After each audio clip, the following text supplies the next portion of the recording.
go per capita, there's a lot of good Indian players in Dubai.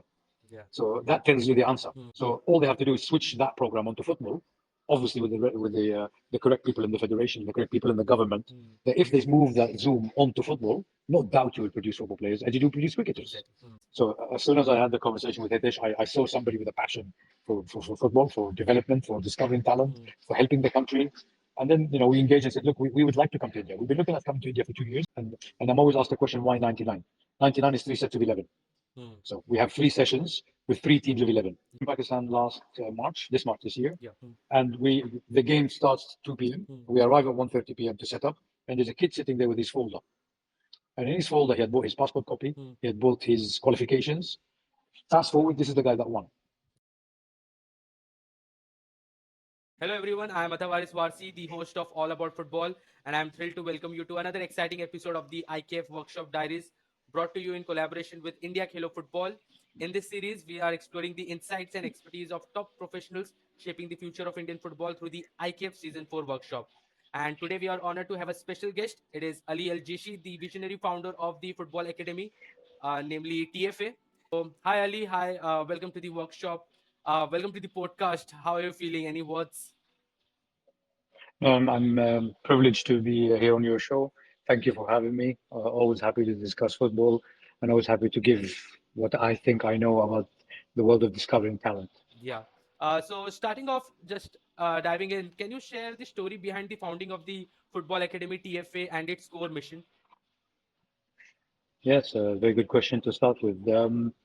So the long story is I moved to Dubai, back to Dubai in 2012, and I got involved in the football scene as a coach. I was an ex-player, and then I became a coach. And the first thing that struck me in Dubai back in 2012 was the real zero opportunities for pathways. Yeah. Dubai, as you know, has a huge Indian community, many of them very good football players. Dubai is 90% expats, but they had no access to the professional teams, and there was no access anywhere. Yeah. So you had generations of wasted talent. Exactly. And that for me as an ex-player was a problem, you know.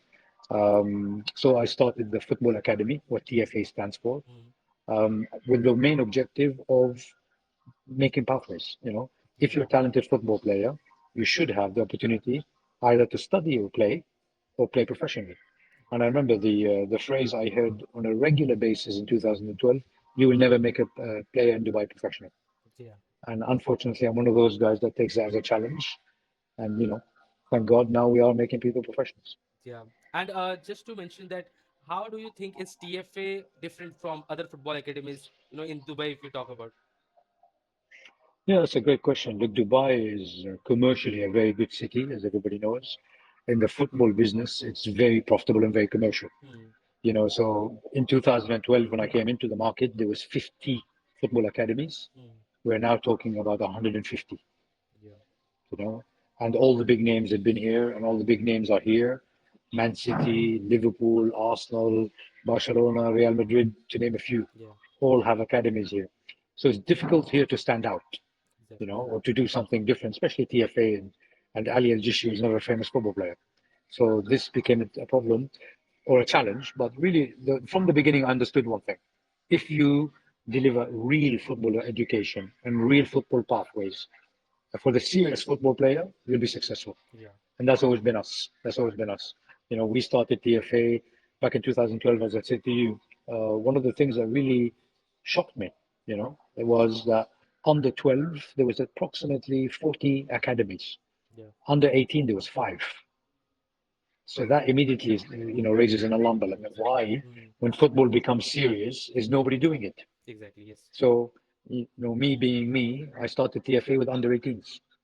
So our first team was under 18. Yeah. And thank God that team that I started with in 2016 actually won the Sports City Dubai Sports City League 2017 and 2018. Yeah. So we had relatively quick success very fast Yeah. because I identified serious football players. I gave them serious coaching and a serious pathway. Yeah. So we fast forward to now. We're 9 years old. We're entering our 10th year next year, and we're back to that football player that wants to play serious football. Yeah. That's always been our differentiator. Okay. Sorry, yeah, I'm here. Apologies, somebody's trying to call me. Yeah. Yeah. Just talking about like the Dubai football scene, as we all know that Dubai is still developing, and as you mentioned that it is a commercial city and one of the best in the world to talk about. And considering that one of the neighbors of Dubai is Saudi Arabia, which is now bringing in players. A list of players have entered in Saudi Arabia, playing in Al Ittihad, Al Nassr. We have seen Cristiano Ronaldo, Karim Benzema, Kante playing in Saudi Arabia. So how is that change in Saudi Arabia having an impact on Dubai? Look, I mean, Saudi Arabia is a friend country and a very close relationship to Dubai, or UAE, let's call it UAE. Yeah. Um, it's a very different system. It's a very different program. Now, if you fast forward to UAE now, TFA plays in the professional leagues Mm. here, Yeah. okay? And we are in Division 3 with other private clubs, and this league is growing more and more. Mm. So the Dubai decided to take a different route. Saudi Arabia's program is very much about putting Saudi Arabia on the map, Mm. okay? And there's no hiding it. They will tell you it is kind of a tourism project Yeah. because fast forward since Ronaldo arrived, there isn't a kid in the world that doesn't know what Saudi Arabia is, Yes. Exactly. you Mm. know? So this was the Saudi Arabia angle, kind of similar to the Chinese project a few years back. Mm. Bring the best, put China on the map. Saudi Arabia is doing that successfully. I was privileged to be part of the team that brought Steven Gerrard to Saudi Arabia. So I have a real insight into how that operates. Dubai took a very different angle. Dubai has gone down what the opposite of what happened in 2012. Dubai now created leagues Mm. for youth development and talent discovery. Exactly. Mm. So Division 3 and Division 2 in Dubai today is all about discovering the unknown players that will become players. Exactly. Mm. Okay. And of course, we are all here very privileged with a brand called Dubai, Yeah. you know. So this week, just for an example, I had a player arrive from Uruguay, a player arrive from France, a player arrive from Georgia, two players arrive from Ghana, Mm. you know, all talented young players trying to break through. Yeah. Mm. So that's the answer to your question. Dubai now is about development. And these two divisions have, according to the last record, 32 private clubs, 32 private Yeah. clubs, all of them doing the same thing. Everybody's trying to discover talent. And we're bringing in players from South America, Australia, USA, you name it, they're coming here. So that's a very different project to Saudi Arabia. Saudi Arabia's gone with the names. I believe they will follow suit. Okay. Mm. And actually, Qatar is doing something similar. Qatar is, if you look at their Division 2, I believe, Mm.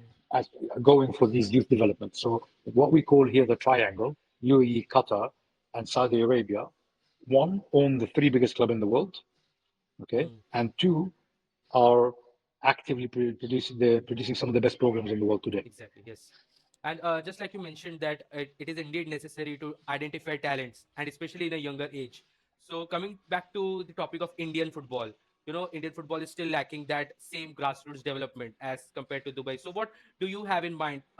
Is Indian football at the level of what Dubai is following to identify young talents, or they still need to develop a lot? No, look, you cannot obviously cannot compare the countries size-wise or population-wise. Mm. But if you go per capita, Yeah. there's a lot of good Indian players in Dubai. Yeah. So that tells you the answer. Mm. Now, India, and of course, I'm always asked that question: why are you going to India? Mm. They like cricket, not football. Yeah. You know, and of course, I answered the very simple question: look what they've done with cricket. They can do exactly the same with football. Exactly. Yes. Mm. Okay, so India's focus, investment, development in cricket because it's the number one sport Mm. shows you what India can do.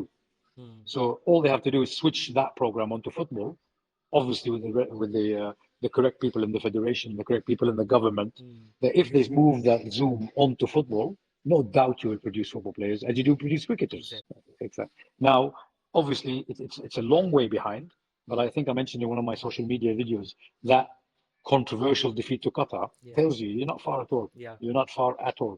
Mm. That was one referee decision away from a big movement in India. Exactly. You Yes. know, and this is why we are interested in India. Mm. Obviously, we have big ambitions for India. This is not the first trip we will do. Mm. Um, Kola guys are doing excellent work in the grassroots Mm. and giving opportunities. But to produce top level professional players is a long term program. Exactly. Mm. You know, and people always like to point the finger on and say, look, in Asia we cannot do this, in Africa we cannot do this. But even the top countries in the world, go back to France 1994, when they failed to qualify for the World Cup. Mm. What they did is they got two very smart people, Gerard Houllier and Arsene Wenger, if you know the names. Houllier was the ex-Liverpool coach, and Wenger obviously is Wenger. Mm. And they put a long-term vision for France, Yeah. which was started to be implemented in 1996, I believe, Mm. as soon as they didn't qualify. And look at the results. Exactly. Now France produces, I think France per capita has the most talented players in Europe. Yeah, exactly. Mm. Uh, So somebody in India needs to do the same. exactly. Sorry for the long answer. No problem, no problem. And continuing on with the same, like just like you mentioned that in India there are talents, of course. And talking about the same, in the FIFA World Cup 2022, just like we witnessed, the viewership in India to watch the finals or to watch the whole FIFA World Cup, we were ranked third in viewership. So there's a craze Oh, for well, I didn't know that. so there's a craze for football in India. It's just that it is for European football more, not for Indian football. So the development, if that happens, so people will start watching more Indian football. Coming back to the questions type, talking about IKF, as we all know that you all will be coming to for the season 4 workshop of IKF. So how did that collaboration come in with IKF? Similar. I mean, look, the IKF, like I mentioned, do great work. Hitesh and me are connected on LinkedIn. Hmm. We had a conversation, and the thing I really liked the most was it was a football conversation. Yeah. You know, of course, there's a lot of money in football, and there's a lot of, unfortunately, how do I say this nicely? Not people in football for the football reasons. Exactly. Yes. So as soon as I had the conversation with Hitesh, I saw somebody with a passion for football, for development, for discovering talent, Hmm. for helping the country. And then, we engaged and said, look, we would like to come to India. We've been looking at coming to India for 2 years, because we've actually been to Pakistan for 2 years. Hmm. I know it's your neighbor and not your neighbor. Yeah. Um, but Pakistan has similar issues as India, but obviously on a smaller scale. So India's been on our radar for 2 years. The only issue is we couldn't find a real partner in India Hmm. that was committed to the football side, not the commercial side. Yeah. And as soon as we spoke to IKF, we understood, okay, these guys are not going to do this for the commercial purposes. Exactly. They're going to help us on the football side. And to be fair, they've been amazing. They've been really helping us in the venue and what to do and how to do it and how to approach. So we're really looking forward to this. India, Asia is always on our radar Yeah. because it's way behind Africa. Hmm. But there is no reason for it to be way behind. Yeah. Yeah. And talking about the seasons that have gone by for IKF workshop, just a question that you have been part of IKF workshops from season 3 or you have been part of from the inauguration, like from the season 1? No, no, we haven't been part of it at all. They want us to be part of it, and this is how the conversation started. Okay. Okay. Okay. Okay, so we are due to come, I think, this October, Yeah. and I said, okay, well, look, we do this tour, we do this talent tour. Okay, can we do this with you guys? And this is how the conversation started. We haven't been there yet with IKEA, but Okay. I've followed very closely, Yeah. and I've seen what they've done, and they brought some good names from some good clubs. So yeah, they're doing really a great job in this. Yeah. It's not easy to convince football people to come to India. Really, it's not. Yeah. And talking about the IKF workshop, so say, how are you planning? Means what are the strategies that you will be putting in place to do the scouting and player development? Yeah, look, for us, it's we've done this now for 2 years, and we've had success in certain countries and okay in certain countries. We come for one day. We Hmm. come for a one-day event. We invite 99 players. Hmm. They book their tickets and they book in through IKF. And then we have 3 sessions. And I'm always asked the question, why 99? 99 is 3 sets of 11. Hmm. So we have 3 sessions with 3 teams of 11. Yeah. Hmm. Okay, and we put the guys through what we as a club identify as essential to have the opportunity to become a professional. Yeah. So we do technical sessions, small-sided games, 11-a-side games, and then we eliminate from the 99 down to 24, 25 players. Hmm. Hmm. These 24, 25 players come the next day and play 11v11 versus each other. Yeah. Hmm. And there we're assessing the psychological factor, because this is a game of a lifetime for these kids. How can they handle it? How do they perform? And then you pick the one or two that are winners. Exactly. These one or two are then awarded with a flight visa to Dubai, Hmm. where they will come and spend 30 days with the first team, Yeah. training and playing. And then we'll see, okay, does he have the ability to break through these 18 very talented boys from all around the world? Yeah. Hmm. Okay. And if he does, then he gets signed as a professional player. Yeah. So it's a really a once in a lifetime opportunity. Yeah. And talking about the 24 players that you mentioned, that they are the one that are taken through and then they are assessed. So what are the assessment, procedures? Means what do you check his decision making? How does he perform? What are the tactical analysis that you do on him that he should qualify for?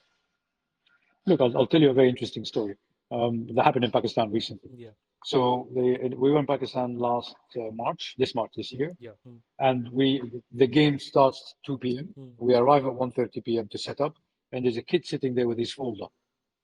And in his folder, he had bought his passport copy, he had bought his qualifications. Fast forward, this is the guy that won. wow, Okay. And I remember saying to my colleague Fuad, who was the head coach, I said, look at that guy. Half an hour early with the folder and the attitude that shows you I'm here to win. exactly. Mm, So the first thing is the attitude, you know. mm, We look because look, this is something we see everywhere in the world. We were last month in Macedonia. Okay, Macedonia has a lot of talented football players. There is talented football players everywhere, everywhere. yeah, You could roll the globe and put your finger, and you'll find talented football players. mm, Is there talented players that can play professional football? That's a whole different conversation. So number one, attitude. We watch everything these guys do. Does he arrive early? Does he shake hands? Does he complain about the referee? Does he complain about his teammates? Don't forget, these 24 players don't know each other. They've never played with each other. exactly. Mm, So it's a really tough assessment. mm, So you're looking at character, personality. Everybody in the world of football will tell you the same thing. Even if you give me Jude Bellingham today, before somebody signs Jude Bellingham, they'll call somebody and say, what's his character and personality like? yeah, Number one. Number two, when you come to Asia in particular, okay, how good is his tactical play? mm, Because unfortunately, a lot of these boys are technically very good because they played in the streets and the villages of Goa and Kerala. And these guys have played football. yes, They know how to play football. mm, The question is, can he make the right tactical movement? yeah, What's his intelligence like?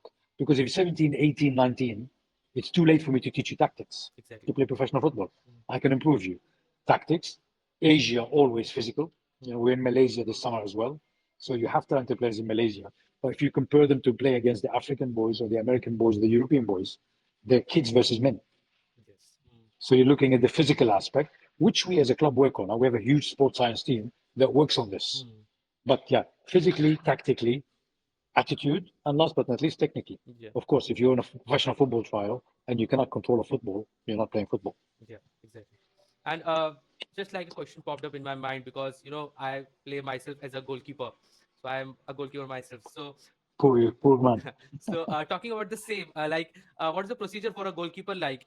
Means what do you assess in him compared to the other 10 that are playing in a team? Great question.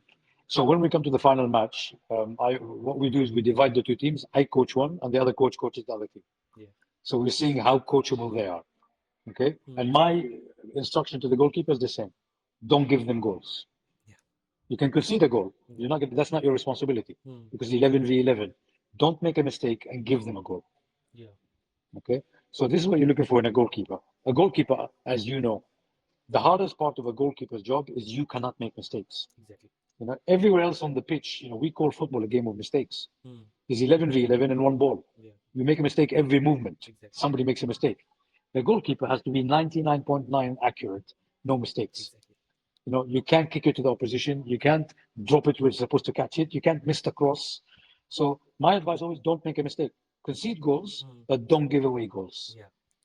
Okay. And then you're looking at the mentality of a goalkeeper. Every time a goal goes in, how does he react? Hmm. Because you know that you're going to concede goals. You know you're going to make mistakes. You're a goalkeeper. Yes. If the other 10 can't score a goal, something is wrong. Yeah. You know, so how you react when a goal is conceded is critical. Yeah. And talking about the workshop, like the season 4 workshop. So, what are your plans in mind? Means, how will you rate your success after the workshop? Like the workshop was successful because the players performed like this. Yeah, look, for us, it's always the same. When we come, we give the same message. The every footballer in the world, including me, Hmm. okay, at the age of 52, I want to know, was I good enough?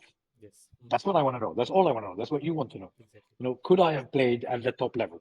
So we call this, selection of talent and education of talent. Yeah. So what we do is the 24 that make the final cut. Of course, not everybody's going to win. Hmm. But what you need is someone like me, hopefully, or somebody smarter than me, to tell you what you need to do. Yes. If you're 17-year-old and you don't get selected, you want us to tell you, okay, listen, go work on your handling, work on your footwork, okay, work on your psychology, and keep working. That feedback is as important as winning, Yes. Mm. in my opinion. So that's how we gauge it. Did we come and deliver an honest session where 99 boys in India get a picture of what professional football looks like? Yeah. Mm. Okay, because don't forget, you got a 2 hour session and there's 33 players. It flies by, Exactly. and the pressure is fast and high. Mm. In Malaysia, just before we did the session, we found somebody threw up in the bathroom from nerves. Yeah. So you forget as a professional in football how serious it is for these boys. Exactly. Mm. This is a huge thing for boys. So look, if we educate and we pick a talented player and give him a chance, and there's no guarantees. We fly you to Dubai, you spend 30 days and you're not good enough. Mm. Okay, you have to go back to India, but you had 30 days worth of training. Yeah. We sign you, but you don't play regularly. Yeah. There's no guarantees in football. But I believe the education, that honest answer, what do I need to do, is critical. Yeah. And since you mentioned that the feedback is also quite important for the players, so what kind of feedbacks will you provide in the upcoming workshop of the IKF, as well as you are also conducting on the in the October itself? So what are the kind of feedbacks you would want to give to a player? Look, at the end of the session, I have a very long line, and it's very difficult because you've just spent 2 hours in the sun normally. But I honestly give everybody 5 minutes if I can give them 5 minutes, Yeah. and it has to be one on one. Nobody wants generic feedback. Yeah. Okay, so and it's always the same question, and it's quite interesting with the young generation, or maybe just all young boys. The first thing they say to me, "What did I do wrong?" Hmm. And I always say, "What did you do right?" Let's talk about what you did right first. Yes. Then we talk about what you did wrong. Hmm. So I honestly give them 5 minutes. I give them honest feedback, Hmm. very honest feedback. Okay, you're short. You're short. In football, they tell you you're not going to play goalkeeper, Yeah. but you can work on your jumping. You can't control your height. You can control your jumping. Yes. So that one-on-one feedback is very important, and I'll do it. If not, I hand out a lot of business cards and say, look, here's my number. Stay in touch, and I will reply to everybody that messages me. And I say, my advice is do this. My advice is do this. I think as people who've been through football, you have to do that. Yeah. It's not something being nice. It's a duty Yes. that you give these guys honest feedback. Exactly. Hmm. If somebody's not going to play professional football, I will tell them. Hmm. So look, play for fun, play with your friends, play five-a-side football, carry on playing football, but you are limited what you're going to be able to do as a professional. Yeah. So And that's what I do. talking about this thing, like about the feedback with the players, is kind of the player is also a footballer and you are also a coach, so the feeling is kind of mutual. But with the parents, the thing differs, because there will be parents, of course, in the workshop. So how will you give the feedback to the parents? Because Indian parents, and this is kind of a fact of Indian parents, that they mostly think that sports is not a field that should be explored more. That is kind of a feeling in Indian mentality. Yeah. So how will you give the feedback to them? Because you have to be like constructive as well, and you have to criticize the player as well if he does anything wrong. No, no, look, the first thing is I grew up in the UK and a lot of my good friends are Indians. Yeah. So Indian mothers are world famous. Yeah, we understand. We know the Indian mother story. Look, the first thing I'll tell the parents, and it's changing in India. My understanding is now changing. Yeah. Mm. That the parents now are understanding that what I always tell parents, even in Dubai, that sport is an education and football is an education. Yeah. Let's not forget this. Mm. What football teaches you, no math class can teach you, Exactly. no English literature class can teach you. Exactly. Mm. Okay? Football is a game of adversity. It's a game of how you overcome injury, how you overcome defeat, how you overcome being dropped. There's a lot of things that football teaches you. Yeah. So let's not forget, for kids, it's a huge education, Mm. especially these kids now that are protected. Even in India, there's a middle class now that really protects these kids Yeah. from failure, Exactly. you know? And football doesn't allow you to be protected from failure Mm. because you will lose every 2 to 3 games. Mm. Yes. There's no hiding from that Yes.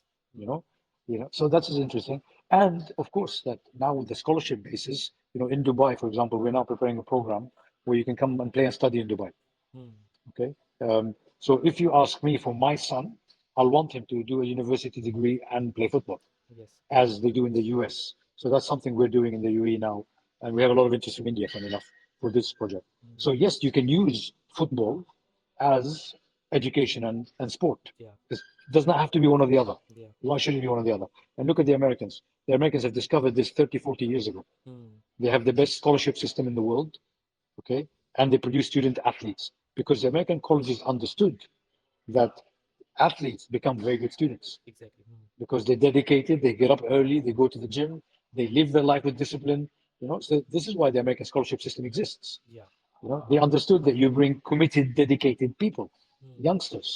Okay, Yeah. and that's really what happens. So yeah, I'll talk to the parents the same. Look, my advice to the parents, if it's not about education, back them up.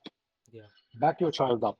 Okay. Now, whether my child becomes an astronaut, a football player, or just a cleaner, Mm. your job as a parent is to back them up, Yes. give them the opportunity, and let them do it. Yeah.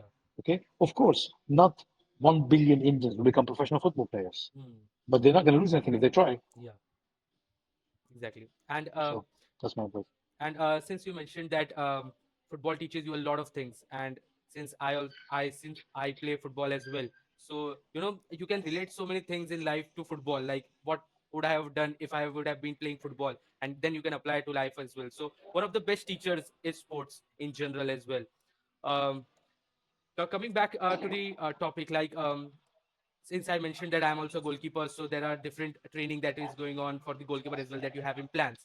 But there will be IKF scouts as well. So while assessing the players, do you assess the scouts as well? Whether the Indian scouts are as good as how the players are performing? Are they assessing the players well enough? Yeah, if they ask me, the one thing I always say, I don't profess to being an expert or smarter than you, or I know more than you. I've just been involved in football for 40 years, in and out. Yeah. Okay, and look, football is quite an interesting industry because everybody thinks they know football Hmm. because they watch football. Yeah. Okay, so but in reality, nobody really knows football because it's such an evolving game, and the business is evolving and the sport is evolving. We've gone from 4-4-2 to 4-3-3. Now it's going to go to 4-2-4. Klopp changes it. Guardiola changes it. What's his name? The guy at Arsenal comes and changes it. Football evolves all the time. So none of us really know everything about football, and we will never know Yeah. because, as I mentioned earlier, it's a game of mistakes. So no, I don't profess to tell the Indian scouts what they need to look for or not. But if they ask me, yes, I will tell them what I would do, what I look for. Hmm. Okay. And the thing is that now that I've been involved in football from I was started as an under 9 coach. I coached all the way to the professional team. Hmm. So I've seen the evolution. And the reality is, the more you're involved in football, the more you realize how high the bar is. Yeah. Really, Hmm. we travel the world. We see talented football players from everywhere. I've seen Brazilians, I've seen Ghanaians, I've seen Nigerians, Pakistanis, Indians, and just keeps going up. We keep saying players. I say, oh Jesus, he's good, Yeah. he's good, he's better, he's better. So you can't judge because there's no barometer. Yeah. You Exactly. know, um, I remember having an interesting story with Steven Gerrard when he was nearly released at under 10 Hmm. because he was too short. Yeah. And you'd like to think England is top of the pyramid and the Premiership and Liverpool, and he was nearly got to. This is a famous story. You can find it online. He got nearly released. Gerald 6 foot something. You know, Hmm. so you never know in football, and you can never judge Exactly. how tall, how small, how technical. You know, everybody in world of football tells you now you have to be 1.85 meters to play football. Yeah. Someone tell Messi. Yeah. Exactly.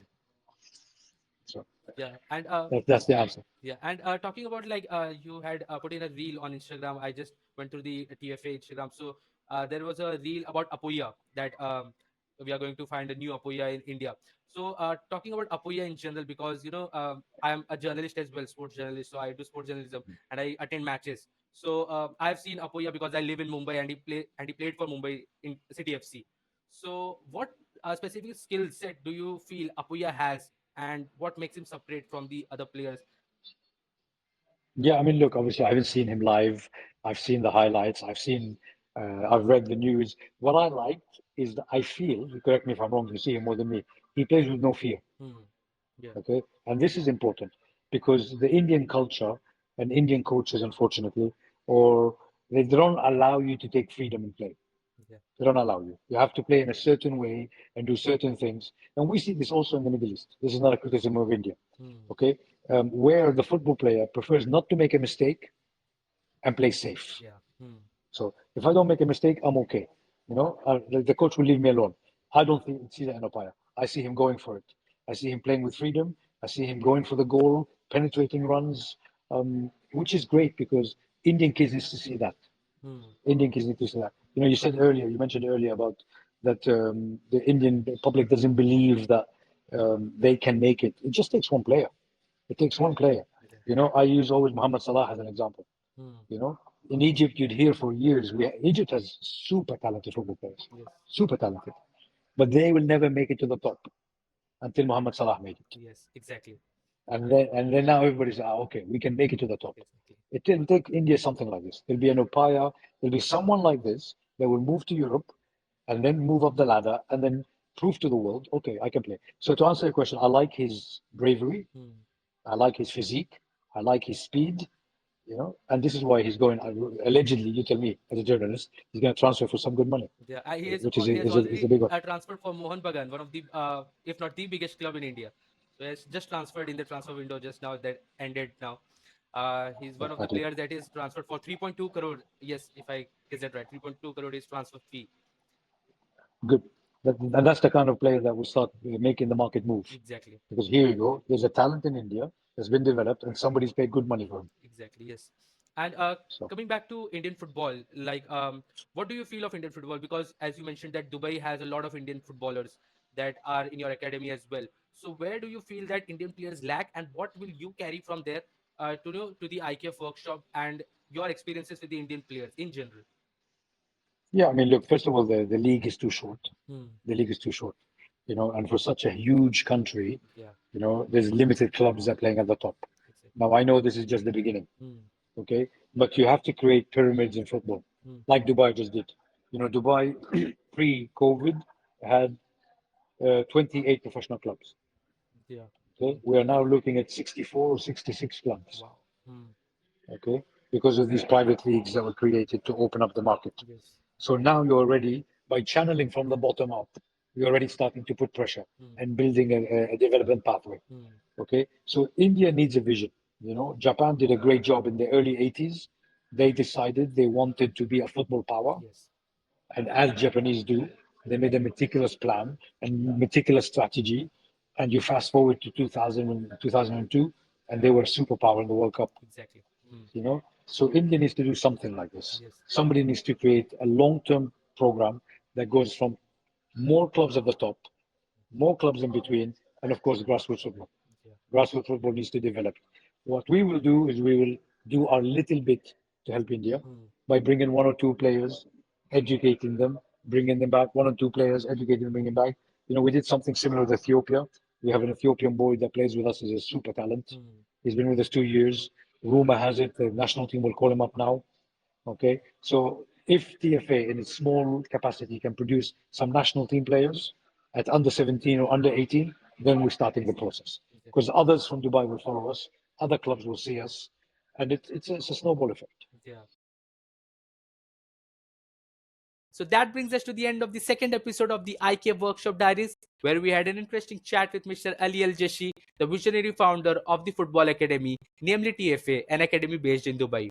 Now, before ending this episode, I just wanted to let you know that TFA are also conducting a trials in India, in Delhi, in collaboration with IKF in October, where they will be coming from Dubai to assess you.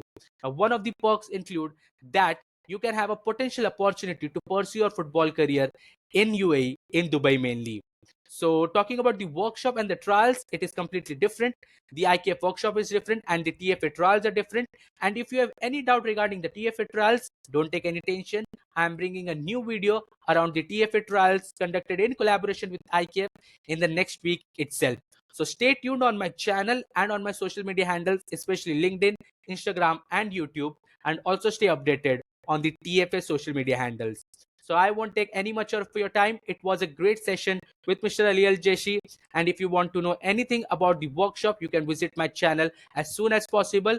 So that was it from my side. I am your host and founder of All About Football, Atavaris Farsi, signing off.